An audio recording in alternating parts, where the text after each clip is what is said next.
স্বাগতম শিক্ষার্থী, আশা করি তোমরা প্রত্যেকে ভালো রয়েছে, সুস্থ রয়েছে। তোমরা যে 2025 সালে সমাপনী পরীক্ষা দিচ্ছ, আজকে গণিত পরীক্ষা হয়েছে। আলহামদুলিল্লাহ, সবার গণিত পরীক্ষা অনেক ভালো হয়েছে। আজকে এরপর পদার্থবিজ্ঞান পরীক্ষা। তো পদার্থবিজ্ঞানের যে সৃজনশীলগুলো আসবে, সেই সৃজনশীলের ক নম্বরটাই খুব ইম্পর্টেন্ট। ক নম্বর কমন পড়লে সৃজনশীলটা খুব ভালো লেখা যায়। শিক্ষার্থী কিন্তু আমি যেই আজকে ক নম্বর প্রশ্নগুলো দেখাবো, ইনশাল্লাহ যে সৃজনশীলগুলো আসবে সেই সৃজনশীলগুলোর ক নম্বর ভিতরে এই প্রশ্নগুলো তোমরা পাবে। এই জন্য কথা না বাড়িয়ে তোমাকে অবশ্যই এই ক নম্বর প্রশ্নগুলো তোমাকে মুখস্থ করে নিতে হবে। শিক্ষার্থী, প্রথম যে প্রশ্ন রেখেছি, এসআই একক কি। এসআই এককের এখানে সংজ্ঞাও দিয়ে রেখেছি, তোমরা সংজ্ঞাটা মুখস্থ করে নিবা। তারপরে ভার্নিয়ার স্কেল কি, একই রকমভাবে ভার্নিয়ার স্কেলের সংজ্ঞাও দিয়ে রেখেছি, মুখস্থ করবা।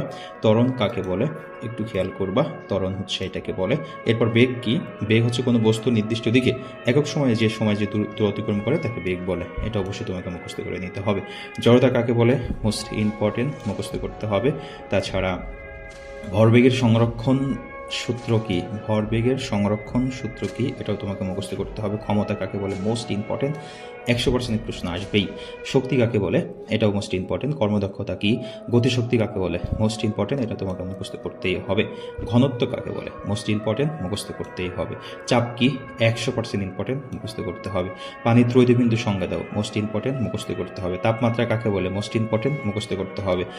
পানির কঠিন পদার্থের দৈর্ঘ্য প্রসারণ সহ কি, তাপ কি, তরঙ্গ কাকে বলে, মোস্ট ইম্পর্টেন্ট। পর্যায়কাল কাকে বলে, মোস্ট ইম্পর্টেন্ট। প্রতিধ্বনি 100% পরীক্ষায় আসবে। যে ক নম্বর প্রশ্নগুলো দেখালাম, এই ক নম্বরগুলো তোমার সৃজনশীলের জন্য মোস্ট ইম্পর্টেন্ট। ইনশাল্লাহ এই ক নম্বর প্রশ্নগুলো তোমাকে মুখস্থ করে নিতে হবে। সবাই ভালো থাকবে, সুস্থ থাকবে, কবিটি বাংলার সাথেই থাকবে। আল্লাহ হাফেজ।